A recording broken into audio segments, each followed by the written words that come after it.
Die Hard wasn't supposed to be Die Hard. Bruce Willis wasn't supposed to be John McClane. The studio didn't even want his face on the poster because they thought a TV comedian couldn't sell an action movie. But that's just the beginning. This production was filled with injuries, improvisation, and decisions that accidentally created one of the greatest action films ever made. Before Bruce Willis ever said yippee-ki-yay, the role of John McClane was legally required to be offered to Frank Sinatra. Here's why. Die Hard was based on the 1979 novel Nothing Lasts Forever by Roderick Thorpe. That book was a sequel to his 1966 novel The Detective, which had been adapted into a 1968 film starring Sinatra. Due to a contractual clause, Sinatra had right of first refusal on any adaptation of the sequel. Picture this: a 73-year-old Frank Sinatra crawling through air ducts and leaping off buildings. Thankfully, he declined, reportedly saying, "I'm too old and too rich." Sometimes the best casting decisions are the ones that never happen. The gunfire in Die Hard sounds different than in other action films from that era. Louder, more visceral, more real. That wasn't an accident.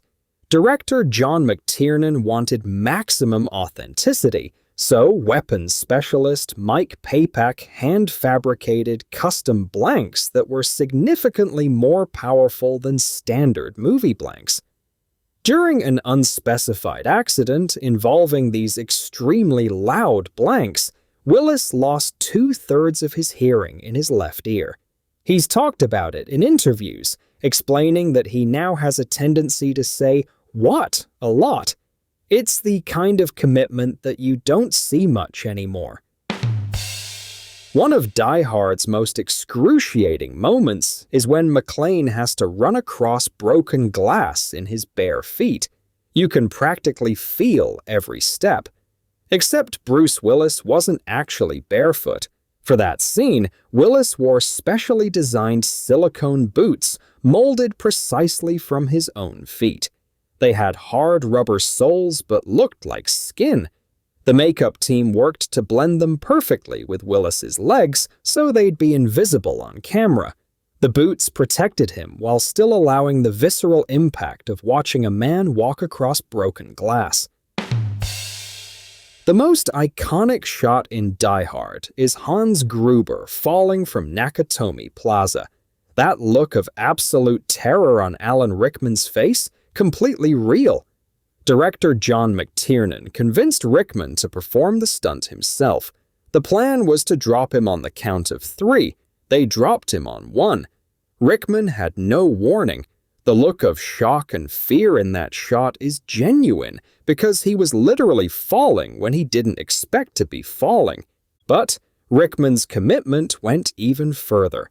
During the scene where Hans pretends to be an office worker named Bill Clay, Rickman had to jump down from a wall. When he performed this jump, he felt something crack in his knee. Producer Joel Silver saw him hobbling around and said, "Can we lose the crutches for the next shot?" So in the scene where Hans and McClane share a cigarette, Alan Rickman was standing on one leg, balancing his entire weight on his good leg, while the injured one was hidden behind Willis. "Yippee-ki-yay, mother..." One of cinema's most quotable lines, and there's dispute over where it came from. Screenwriter Stephen E. D'Souza claims he wrote it. Bruce Willis says he improvised it to make the crew laugh and never thought it would make the final cut. What's fascinating is that even the people who made the movie don't agree on its origin.